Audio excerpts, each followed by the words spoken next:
Hello and welcome to Plot Twisters. This is a podcast where we take movies and twist the plot to see if we can make them better. And if not, more $2! At the moment, we're talking about teen movies from the 80s. On this episode, Better Off Dead from 1985. I'm Emma and you should not upset Mother, ever. I'm Anders, and I really think it's in my best interest if I went out with someone more popular. What kind of popular? Like hi kind of popular, Hi. or like... Yeah, like that. Hype it like, hi, I'm popular. Hi, I'm so popular. Hi, I'm the popular one. Like that. Like that. Hi, I'm popular. What if that was how popularity was measured? Like, did you meet her? Her Pitch. voice was so high. Yeah. What? Not as high as Carrie. That is true. Carrie has the highest. Hi, I'm popular. Yeah, and there's like a black market for helium. New kid comes into town. Hi, is this a school? Who's that loser? Everyone shuns them. Yeah. Hi, I'm new here. Hi.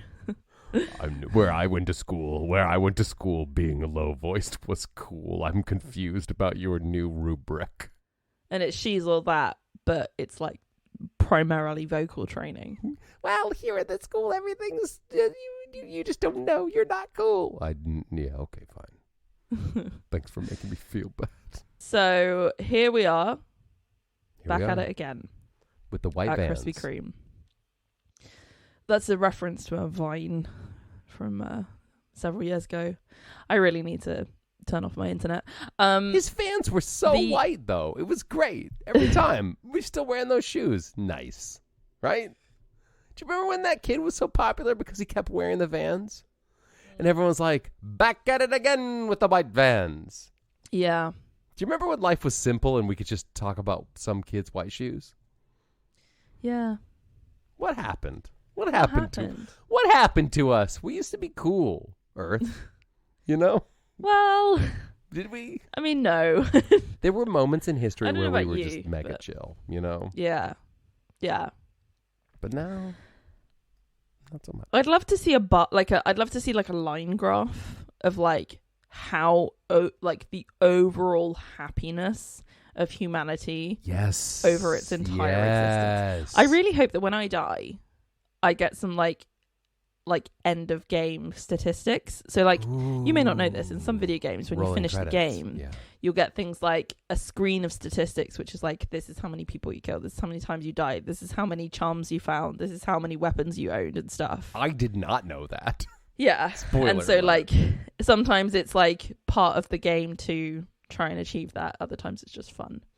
Yeah, I really hope I get that. And it's like, okay, here's the statistics and here's like the overall statistics of the whole of humanity. Yeah, that's cool. Will there be like a backing track, like a really like like a big stadium banger in the background whilst the stats scroll over your dying eyes? No, it will be do do do do do do do do do do do do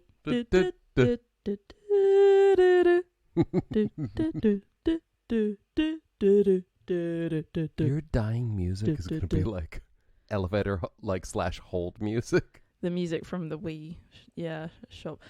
Yes, Nice. probably. Nice. It's like a kind of like a sort of a pleasant zone out irony. Mm-hmm. You know the emoji which is like an upside down smiley face. Oh, I know it well. I send it to It's you kind of all that. the time. Yeah, That it's one of one, my yeah. favorites because it's like, what does it mean? But also, you know what it You means. know what it means. It's like, huh? Whoa. Yeah. Why not? Do you ever write in words into a text and then it suggests an emoji and you're like, is that what that means? No, because I don't have predictive text on because I'm a young person. First of all, for real? And second of all, for real about the young person. Like, sometimes it's helpful. I write 3 letters and it knows I'm going to say grandpa, you know? GRA, and it knows. It's not cool to have predictive text. Oh, is spelling errors cool? Yeah. Yeah, Sometimes spelling errors are funny, and sometimes. So I'm from a generation. I'm from the Tumblr generation, which is like you express yourself through like keyboard mashing, Yeah. and you deliberately misspell things to make a point. Yeah. Yeah, I get it. You know? So when like, it's like you write LOL, exclamation mark, exclamation mark, exclamation mark, Yep. 1111111, even though that's not something you would naturally do on like a phone keyboard. Sure. But because you do it on a computer keyboard, when you do the exclamation mark, you let go, you do 11111. So you're replicating the experience, like you're referencing using a computer keyboard, even though you're not using a computer keyboard, you're using a phone keyboard. Yep. That's the generation that I'm from. Totally, man. It's for real. Kids are whack. It's so fun. And you go up to your friends and you go like, hey guys, 10 plus 10 is 19. Am I wrong? Yeah. Because of math, you get the maths. You get it math and wrong. it'd be more like a picture of a cat's face like staring blankly at the screen, and then 19 ? And then you write, anyone over the age of 25 will not understand this. Will not get this. Will not get this. Yeah. Yep. I'm from the random generation. Your generation is whack. But like, as in, the thing was being random and kooky and quirky. Yeah. That was the thing. It's like being weird for the sake Lol, of so weird. Random. Yeah, exactly. Yeah, I get it. It's pomo. It's postmodern. It's weird for the Talking sake of weird. random. Yeah. Segue. Please do it. Today we're here to talk about the film Better Off Dead. Did you like that? Thank you. And the award for the best segue goes to Ms. Emma the guy who invented this the scooter. Yeah. You should call it a Job, friend. So, the film Better Off Dead, here we are talking about it, I promise. What's the most important thing you need to know about this film? It has John, because this is about John Cusack in this movie. Yeah. Has John Cusack in it at his peak. Oh yeah. His peak, of course, being 1985 to 2004. Pretty much. Great all the time. Yeah. So John Cusack is a character in this movie called Lane Meyer. He has a girlfriend called Beth, who is like so popular. And she decides to dump him for a skiing. Is he an instructor or is he just a big skiing guy? He's the captain of the ski team. He's just a guy who's good at skiing. So they're at a school which has a ski team, first of all. And he's the captain of the ski team, and she decides to ditch Lane and go out with the skiing guy. Lane is very upset about this, and he decides to attempt to take his own life. In multiple different ways. I guess you could say that the tone is light-hearted and comedic. Sure. He then also decides to try and ski down the same course that the ski guy, whose name is Ski Guy. What was first name? his Ski. Name? Middle name. Oh, was it Roy Stalin? His name's Stalin. Yeah, Stalin. His name's Stalin. What the hell? That's fine, right? He is known for sliding down, for skiing down. No. The first thing, he's known for sliding down that dang mountain. He's so good at slipping and sliding down it without dying. Important. Yeah, and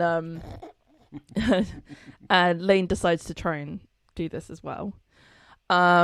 So some other things happen, which is that we find out he is being pursued by a paper boy. Is that the right term? Yeah. Who is trying to get some money off him, a debt of $2. $2. There are these two guys in a car who he sees every now and again who decide to try and race him. And one of them learn English through watching sports. So he kind of does this hilarious sport narration stuff while they're racing. Welcome to the race. This is Lane Meyer racing the car. Yeah, it's good. It's good. It's pretty funny. He also is somewhat trying to win back Beth, but what actually happens is he meets Monique, who is a French exchange student, who, as far as we know, for a lot of the film doesn't speak any English. We then eventually find out she does speak English, but she's just been pretending not to. And he has this old car which he's been trying to fix up. She fixes it up for him. She's being pursued by, is it Ricky? I think his name was Ricky. Yeah, who is the guy who's hosting her, who is a bit creepy and weird. Yeah. And so she avoids him, and eventually her and Lane get together. Lane skis down the run. It's all fine. He's pursued by the boy who's trying to get his $2. Yep. He wins. Beth kisses him, and then he goes, "Oh, actually, no, I want to get with Monique anyway." Kid falls off a cliff and dies. And the child perishes. Yes. The young boy over a matter of life. $2, he loses his life on a bicycle that's been converted to ski wheels, and it's insane. That part was insane. I think the kid died a couple of times, probably, in the pursuit of $2. It's also again, in terms of the tone, it's very surreal. There's a lot of comedy bits. There's like a whole stop motion scene. There's a couple of hand drawn animation scenes. It's very kind of tongue in cheek at points. And there's some bits where you're not sure whether what's happening is entirely real or whether it's just something that Lane is sort of envisioning as well. So it's it's kind of weird at times. It's weird but fun. It's weird but fun. That's what I'll say. That was my take. It's surreal. Thank you. You use that word. That's what it is. It's like a Dali painting. Because you can't go from quite a sincere moment and sad moment where Lane is like, I'm gonna take my own life, and then claymation burgers. Yeah. That's tough, you know? Yeah. Not to sound too much like a cliche of myself on our podcast, but have you ever seen this movie before? No. Had you ever heard of this movie before? Yeah, I've heard of it before, yeah. This is another one of those. We had this movie on VHS. Okay. I have seen this movie a ton of times, but I have not seen it in this millennium, I don't think. Like, I've seen it a lot, but... in this millennium? In this millennium? Forget about it. I've probably not seen this movie for 23 years. Wow. Okay. Yep. And I watched it today, and it felt like putting on a nice old pair of shoes. They fit. That's nice. They were a little bit stiff. And it felt new but old. You know what I mean? Like it's a comfortable newness. But my hot take, cut right to the chase, I enjoyed it. I loved how whimsical and weird it was. But I'm dying to know what you thought about it. Well, it's kind of chaotic, isn't it? It's this chaotic. If this was a person, their middle name would be Chaos. And their first name would be like Crazy Pants or whatever. Crazy Pants, Chaotic, Stalin, McGee. I am going to make a guess about something. Right. And while I'm saying it, I'd like you to look up the answer to tell me if I'm right or not. Hang on, I'm going to get my Google machine out. Oh, yeah. Let me dial in the knobs on it. Okay. So my guess about this movie is that it was the writer's first film. Ooh. Or writer-director. I'm going to say writer-director. And it was their first film. That's my guess. And I'll tell you why while you're looking it up. Tell me for why. And you tell me when you got the answer. Because I feel like this is the sort of thing that somebody kind of had a lot of ideas that they were building up over time. And they just sort of shoved them all in one film. You're right. Am I right? You're so right. This movie is it a writer-director? Written and directed by... Hell yes! It was written and directed by a guy called Savage Steve Holland. Oh, wow. And I don't know if his name was Steve Holland, but he got the nickname of Savage Steve Holland. Like Stone Cold Steve Austin. Like Stone Cold, exactly. Like John Cougar Mellencamp. He wrote and directed this movie, and he also... Okay, we haven't watched it yet, but just for reference, okay? He then went on to write and direct the movie One Crazy Summer, starring, you guessed it, John Cusack. Ooh. Also, Demi Moore is in that movie. Oh. So this is a guy. This is the first thing he wrote and the first thing he directed. Sure. So you're saying, nailed it. well done. Like, it's pat on the back. Thank you. Nailed it's a lot of this is why I thought that. It's a lot of very disconnected ideas. Sure. That very loosely fit together. And I couldn't help but feel like whoever wrote this film was somebody who had a lot of little ideas for kind of sketches or moments that they wanted to include in a story. And then they had a good idea for a story and they sort of didn't edit it down enough. Sure. They kind of shoved all of these ideas into this story and overstuffed it. Hey, Savage, you sure you need the $2 kid and the claymation burgers bit and the friend who snorts snow thinking it's drugs and the skiing thing and the French girl and the racing guys You need all of this? And the angry dad who's upset about the car and the mom and the weird mom who boils bacon. Yeah. Do you need all of that stuff? Oh, and all of the suicide. Yeah. Do you need all of it? Yep. You gonna fit all of that in a 90-minute movie? Uh-huh. Mm-hmm. Uh-huh. Because I think the problem is that, like I said, I think the what's the word? The idea, the shtick of this film is a good one. Yeah. And I was quite excited to see it because of knowing what the overall story is. Right. But it really gets lost and there's not enough focus on it and he doesn't do it justice. Yeah. Because of all this other stuff that's going on. Again, none of it's necessarily bad. It's just too much. Well, what's the theme that you would have... What's the central story you would have chosen if you were editing it all down? So the central story is a guy gets dumped by his girlfriend and wants to kill himself in funny ways. Sure. Which, it's not like... I don't necessarily have a problem with that as an idea. Sure. I think you would very much struggle to get that made now. For real. Because of the topic. And I think that it's a very difficult one that you have to handle very carefully. You have to handle it very sensitively. I do think that, my partner's, one of his many mottos that he always says to me is like, you have to be able to laugh about things. Otherwise, they are bigger than you.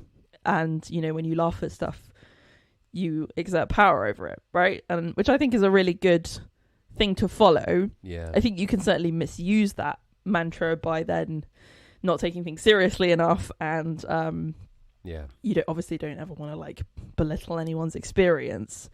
But I think, as somebody who has experienced depression, I think I wouldn't want to be the sort of person who's like, I never want to see anything to do with that topic, because I think it's important for me to be able to look at something like that and laugh at it. So right. It's a really difficult one. Yeah, it's a really difficult one.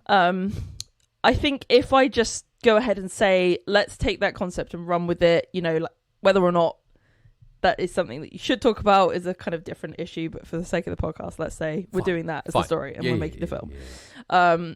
I think that it needs to have a stronger structure, because part of comedy is having a bit of a formula that means that people know when to laugh and know, because a lot of comedy comes from creating expectations and then, changing the expectations or surprising people. So what I would have done is made it so that the whole focus was these different sort of methods that he was going for, and make them increasingly silly and increasingly desperate and increasingly theatrical. And so it's clear that what he's trying to do is get the attention of Beth, or get the attention of someone, anyone, whoever. Sure. And really it should be about more than just him wanting her attention, because I think generally it's so much more interesting to have somebody who's having a battle with themselves than it is to have somebody who's having a battle with someone else. Right. And just sort of slowly build that over time. And I think the other little bits, I would have had just less of them, but you can put them in as kind of background pieces. Sure. Rather than having it so much a focus of the plot and so much Sure. time in the plot as well. Oh, you didn't need as many characters as well. and the little brother who also does a bunch of mail-in stuff and is doing science in his bedroom and Exactly. like bringing like quote easy women over, and he's 11, and then he builds a spaceship at the end of the movie and flies away. It's like, okay, have the crazy little brother, fine. Have the woman who's pretending not to speak any English, fine. Right. Sure. Have the, newspaper boy, but leave it at that. That's enough. That's fine. Too many people. Everything else is distracting. No, you're right, because I mean, as the title of the film, Better Off Dead, and the most incredible song ever in a movie sung at the dance, Better Off Dead. I don't know if you caught that.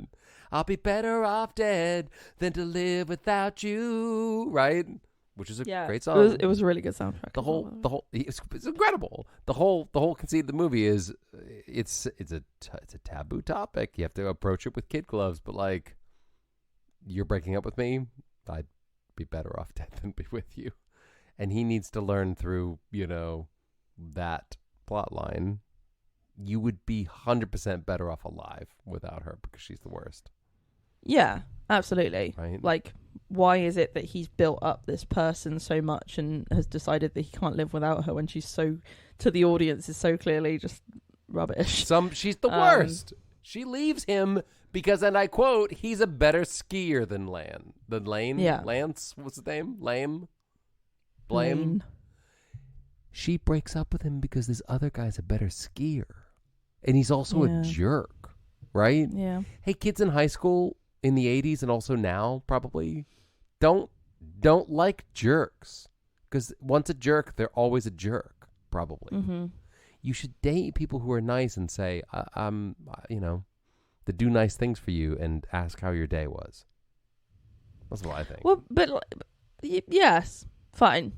I respect your opinion. Thank you. Well, you disagree. You should date people who do not ask you how your day was and are jerks to you. Like, just, it doesn't, like, from a constructing the movie perspective, it doesn't matter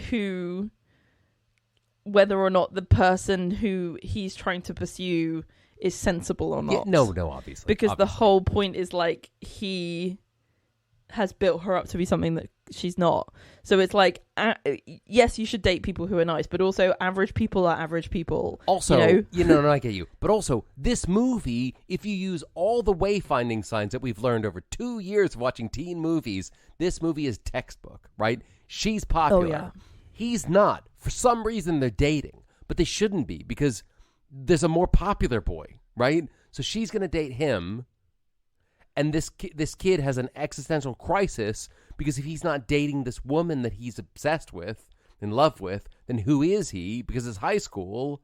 And then someone comes along who's just a friend, in this case, a French woman who is played by an American person who says she can't speak English, but she can. And then they become buddies. And then at the end of the movie, he goes, well, I should date you instead of her. Yeah. Right? This has happened a million times. Right? The only thing that didn't happen was she didn't take her glasses off to reveal that she was actually attractive. Right? Well, she kind of did. She took her baseball hat off. She took her can't speak English off. Exactly. She took her one language off.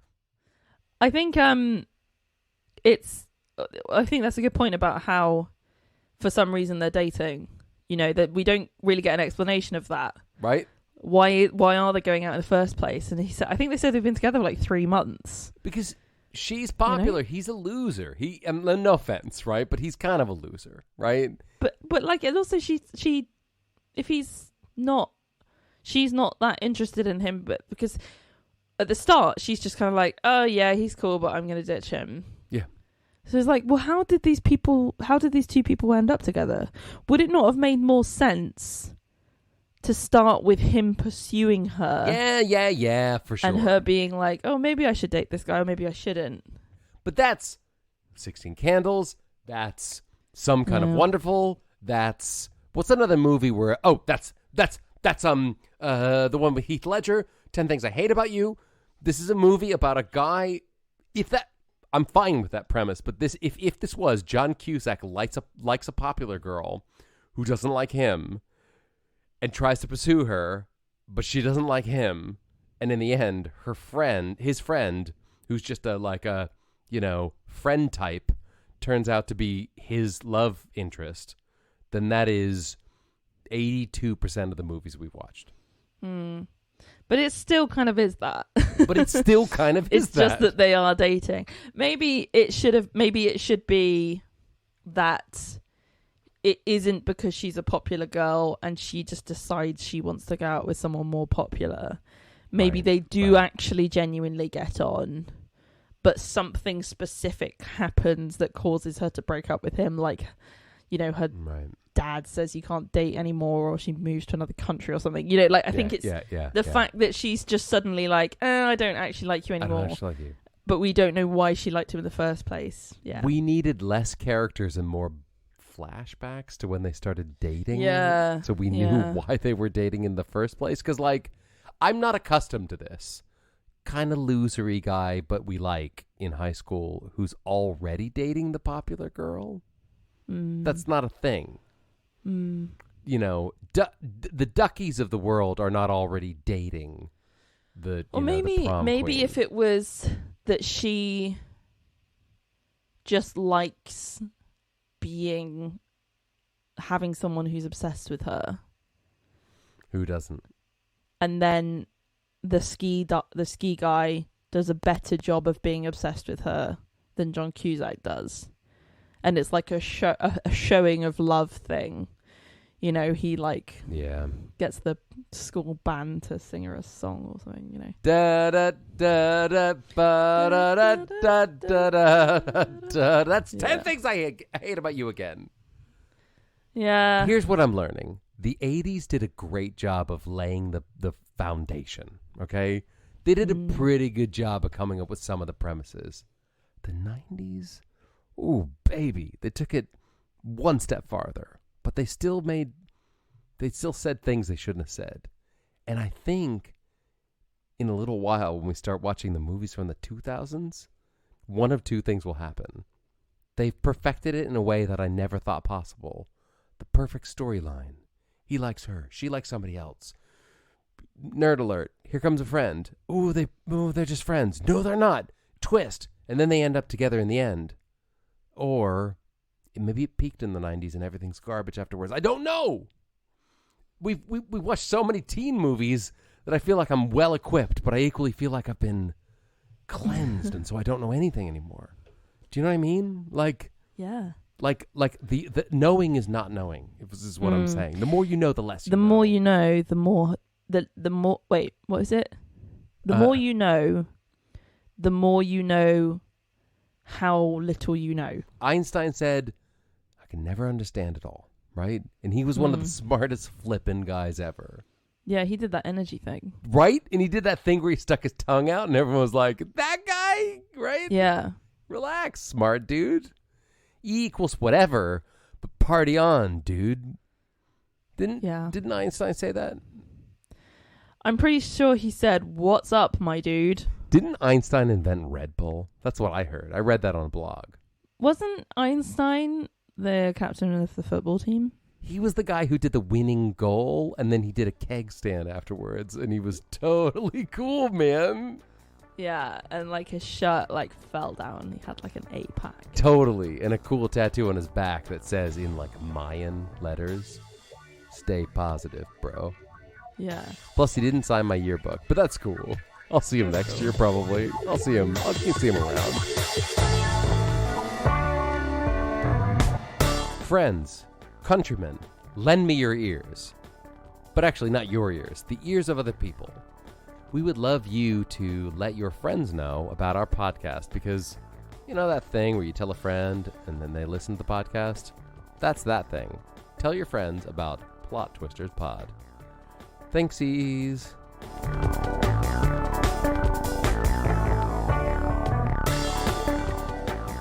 We kind of touched on a little bit what I think we should do differently with this film. So let's just kind of flesh that out a bit more. Wait, the thing about where we make Einstein that cool guy the main protagonist of the movie. No, that's our new original film. Right. And he's always coming out and going, What's up, science bitches? Because that's what he used to say in his lab in Oxford or whatever. Yeah. Eureka, baby.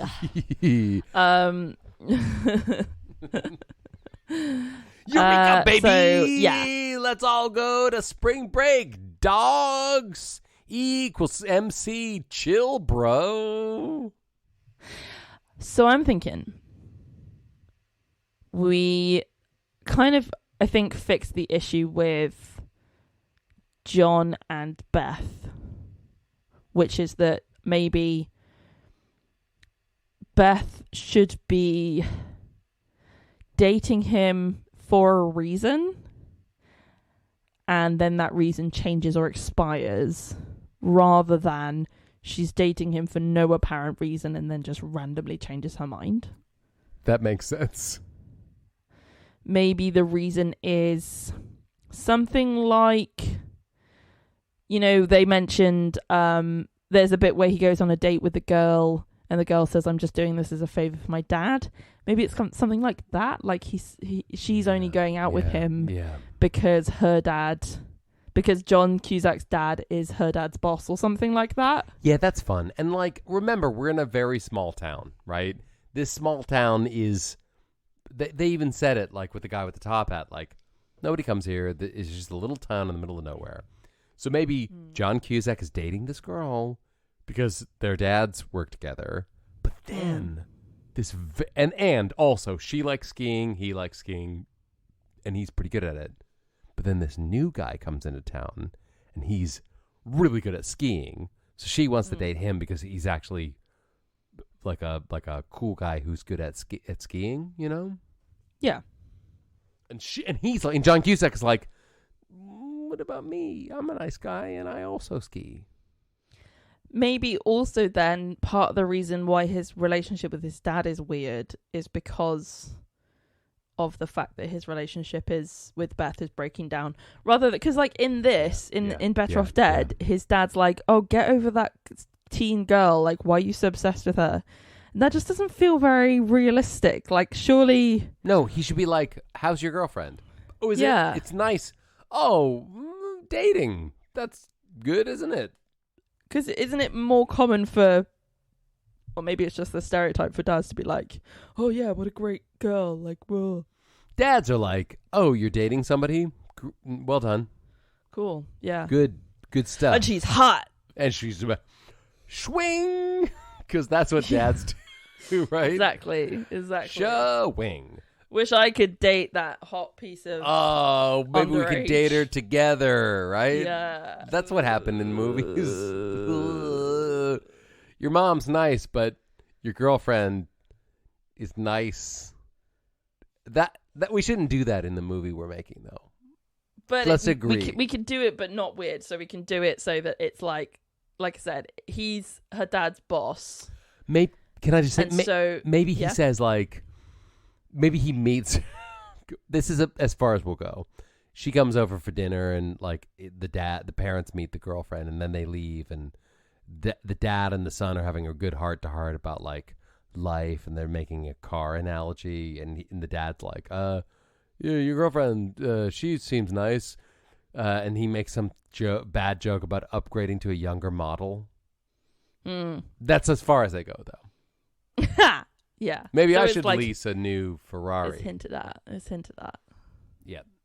Yeah. And then he picks up an 8x10 photo of her, because that's what everyone in this movie had of their partners, and he kisses it, for a second. Too far? Yep. It was the 80s. It was the 80s. It was the 80s. It was fine. Risky business. Tom Cruise opened Revenge of the Nerds. Right? Oh, I wish I was at college with you guys. Our movie's already better than the 80s, and it's still terrible, just for reference. So there's a reason why she's dating him. It's something to do with the dad, and the dad is invested in the relationship for some reason, maybe work, right? So then the thing is that when she then suddenly decides to start going out with the ski instructor, it's not like John Cusack's devastated and everyone's like, get over it. Everyone's like, oh no, not you two. You were so great together. What on earth? What happened? So, you know, the whole thing about how people kept coming up to him and saying, hey, you broke up with Beth. Can I date her? Can I date her? Maybe instead of that, because that was awful, it could instead be people going, how's Beth? You and Beth are going to get married, aren't you? You're going to be prom king and queen. Isn't it so sweet? The popular high school girl going out with the oh, isn't that cute? Isn't that cute? And he's like, no. Or like people coming up to him and saying, you know, I really thought you were going to get married, and I'm so sad. I just want to say I'm so sad I for heard you. y'all were going to get married, and I'm so sad. You're such a nice boy. And he's like, yeah. So it's more that. I love that because it's less. It's nice. I heard y'all were going to be together forever. Did you not get married? Well, actually, she's dating somebody else who's a better skier than me. And then she meets the French girl. He meets the French girl. Yeah, and that can kind of be the same. Because that was all fine. Although it would have been cool if she was French and not American. Is she American? Yo, 100%. Yeah. Yeah. Oh, also, side note, she's not only American, but she is also one of the princesses from Bill and Ted's Excellent Adventure. Oh, right. So that's fun. That is fun. But yeah, she's not French. Yeah, they should have got a real French person, definitely. Why do people... There are people in... There's a lot of people in France. Why did you hire someone from California? For the same reason that everybody who was hired to play any person of any nationality, race, or age was a young person from California in the 80s, apparently. Yeah, fact. And it also highlighted that thing where people who think that people from other countries should speak English, and the thing that... If they don't, they just talk louder and slower at them. I was like, no way this person doesn't speak any English. Heckin' way. Because she's from France. And then she didn't. Yeah, but like everyone from France speaks at least 2 languages, if not more. Because, you know, education is different in different countries. And she says, like, où est la toilette? And they're like, what? What are you saying? And I was like, come on. Maybe this is just very middle class for me, but I was like, you would know. When John Cusack first meets her, he says, and I quote, "Me Lane." You what? He also says Mercy Buckets though, which is fun. That's fun. That's a bit of fun, right? Franch fries, Franch bread, Franch dressing, and to drink, Peru. Yeah, can we just talk about the mum for a second? Is she a robot? What the heck? Is she artificial intelligence from a different planet? Didn't she also look really, really young to you? Like, didn't she look like she was like 19? Yes. But like, you know, but also didn't the dad, who's that guy from MASH, didn't he kind of remind you of, who's the guy who plays Robert California in The Office? Who was also in one of the movies we watched, but I can't remember. Do you know who I'm talking about? No. James. You know, he's a bit like... He reminded me of that guy. But yes, the mom, yeah, she reminded me of a young robot. Oh, weird. I'm vacuuming the floors. Are you okay? You're a robot. Why was the bacon blue? Because she boiled it. Is that what happens to bacon when you boil it? It goes blue? Well, let's ask you and me, 2 vegetarians, what happens when you boil bacon? I don't know. Why do we need to ask you and me when we can, in fact, just Google it? Yeah. What happens when you boil bacon? Does it turn blue?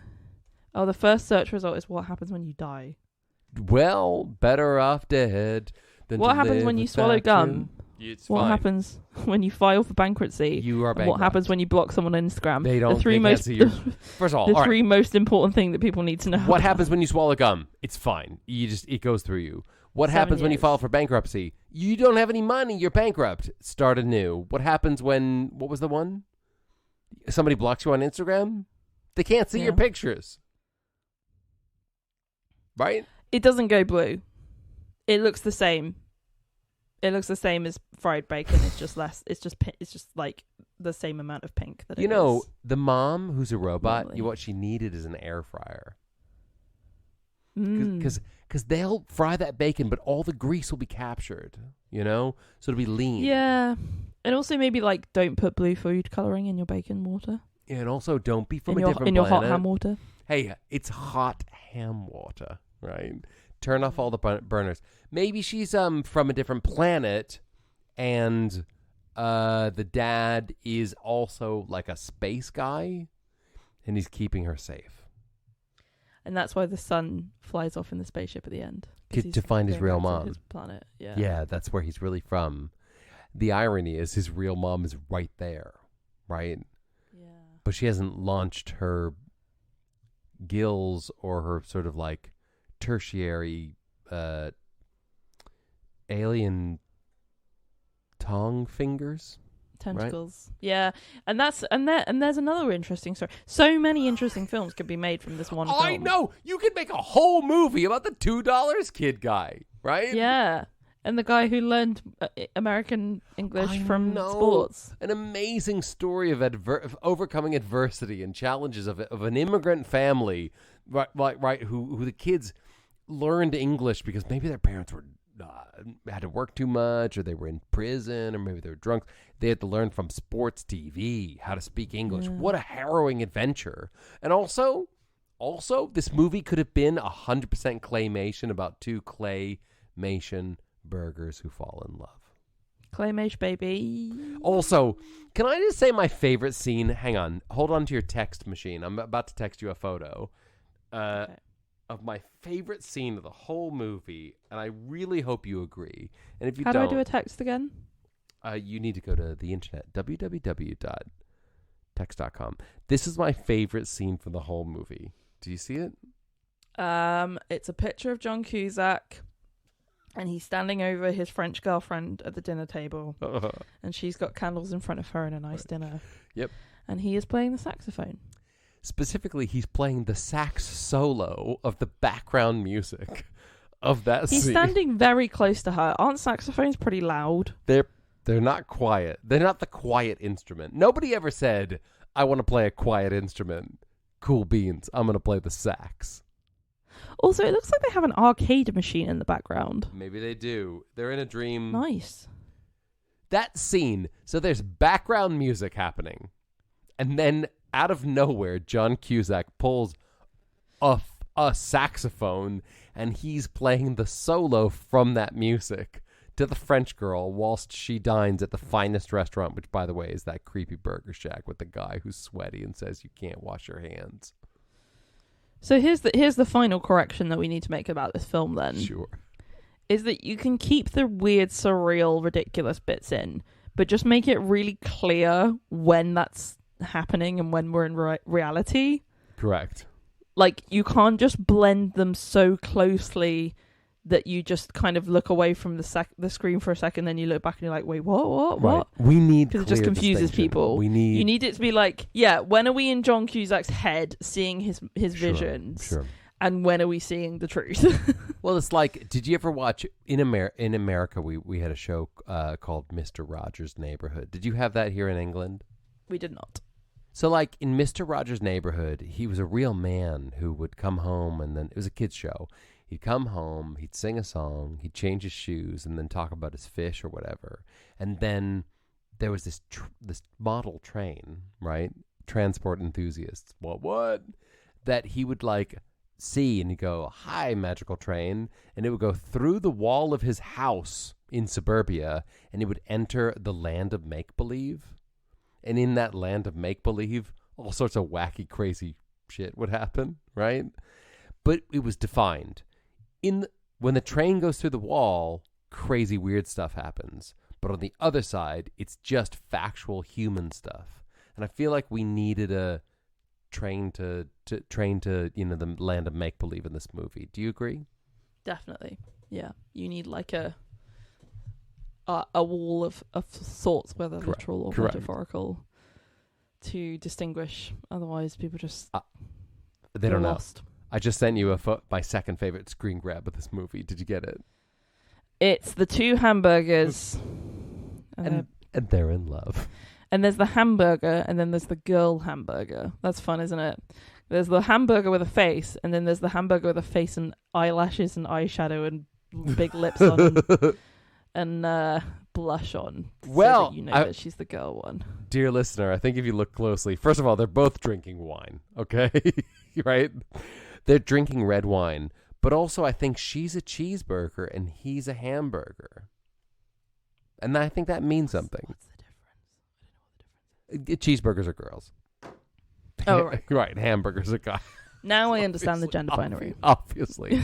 And it's like when you go somewhere and it's like the toilet doors. Sure. And you know how people put like really weird things to signify right. like men's and cowboys and cowgirls. One's like that. Yeah, exactly. One's I was in some French museum once, and they had these really, I've got it on my phone somewhere, it's a picture of these really ridiculous line drawings. Nobody knows. And I was stood there and I was staring at these two like there was a line and a dot, but one of the lines was like an S shape and the other one was like a C shape. And I was stood there for hours like, in that instance, which of these weird lines am I? Because it's France. In that instance, you strip nude and you compare your own silhouette with the line drawings on the wall, and that's how you know. In the comedy version of that, I'm stood there looking at the doors back and forth, and then eventually the camera pans back to me and I've suddenly curved into a weird C shape. Yes. Like the drawing, right? Or a man walks up and he's curved into the other shape, cartoonishly, and he looks at you and goes, what? And then he enters the other restroom because gender is a construct. Right? Yeah. And nobody knows. But everybody knows that like a Big Mac is, they, them. Right? And a cheeseburger. And I fall through the floor. Yeah. And he ascends through the ceiling. Yeah. And you just have to hold it the whole time. The gender binary. Yeah. Oh, right. Because the glass ceiling and also like because men win? Is that why? No, because I'm trash and I belong in hell. So, because it's not gender. I get it. Whether or not you're a piece of... Yep. Cool. Nice. Okay. Nailed it. Let's review the film. So, if we're talking about this film in terms of a scale, as we do, the scale today, I'm going to say is 1 to 5 boxes of cereal with a coupon cut out, which is insane that the box of cereal doesn't have a plastic bag inside. Why doesn't it have a plastic bag? Is that what? Was that a thing? No. Even in the 80s, we had gosh darn plastic bags. Yeah. Don't rewrite history. Better off I was dead. like, this girl definitely speaks English, and also there should 100% be a bag in that box. Right? Go throw lemons at a parking sign, all right? We know what's up. Absolutely. How many boxes of cereal would you rate the film Better Off Dead? Look, it's weird, it's chaotic, it's not clean, but as we rate our movies, it's about what we think, how we feel, and our own gut. And you know what? I like Better Off Dead. I give it a 4, I think. Whoa. I like this movie. I like John Cusack. I think it's dumb and fun. I would put it on again whilst I was doing chores. It's a 4. Fair. Right? Yeah, fine. It's not offensive. It's not the birds or whatever, but it's like kind of objectified women a little bit. Oh no, it did do that. But like at the end it was I still get I don't care. I give it a 4. You can give it a 4. Give it a 4, it's fun. What about you? Cool. 2.5. It's going in the middle pile for me. It's going in the non-committal middle pile. I definitely, I would have been much lower, but I thought the ending was pretty good. I thought it resolved fairly well, so my rating went up. I agree. Towards the end, I kind of was like, oh, okay, all these pieces are falling together now, and I'm sort of starting to get it. Like literally the end sequence, everything that's been set up comes into play. That's very so cool. Yeah, that raised the rating a bit, but it's just it was a bit chaotic. I didn't really get it. I'm sure somebody who was alive during the time or watched it closer to the time would have enjoyed it more than I did, because I think it just feels too distant. So it doesn't make sense. And I'm just trying to look for something to recognize in it, and I just can't. I mean, if it helps, I was 2 when this movie came out. What do I know? You know, I mean, like, I watched this movie in, like, the 2000s thinking, it's fun and, like, retro. Here's why I like it so much, and, like, I just want to say it, like, I really like John Cusack a lot. And I could watch him read the flippin' phone book. But in the 80s, it was like, he's in tons of stuff. And I love seeing, like when we talked about the Hot Pursuit, where it's like, it's John Cusack, and some of the elements are there, but it's not quite right. I love watching the 10 movies that define John Cusack in the 80s and knowing full well that, like, Say Anything was the best version of that guy, right? But I still like watching versions 1 through 9. You know what I mean? Yeah, he's a good egg. He's a good egg. Also, were you with me? So, like, remember when in the middle of the movie they were like, the dad was like, I'm setting you up with this girl, and then the girl ends up being like, let's add up how much you would have spent on our date, and you just give me $12 or whatever, right? When he said that, genuinely, and I didn't look at IMDb because I was too nervous, I thought that the girl was going to be John Cusack. And in my head, I was like, they're not really going to make him date his sister in this movie, are they? And then the girl walks out of the door. Maybe it was one of the other ones. We don't know. Was that one of the mysterious Cusacks? Maybe. There's got to be one in there, surely. Ugh. When we leave the 80s soon, and I know we will in like a few episodes, I'm going to miss John Cusack a lot. We can always watch what? High Fidelity or something at some point. Oh, I love High Fidelity so much. It's not a teen movie, and it's a... Well, I didn't mean for the podcast. I just meant for like... Oh, you and me. Yeah. Just generally. And he's all sad because he owns that record store. We're going to find a new John Cusack. We had Paul Rudd in the 90s. We have John Cusack in the 80s. We're going to find somebody new for sure. Don't you worry. It's going to be one of those dudes from Twilight, isn't it? Well, I didn't want to say it. Is it going to be Robert Pattinson? I'll let you find your own guy. Is Robert Pattinson the 2000s version of John Cusack? Yes or no? No, he's not. He's definitely not. But I think I might know who is. But we'll have to wait until season 3 coming soon. That's a cliffhanger to right find there. out who will be our new podcast crush. Oh, man. Coming up next. But until then, thank you for listening to this episode of John Cusack. Leave us a review on johncusack.com if you have the time. And we'll see you, John Cusack. John Cusack. John Cusack.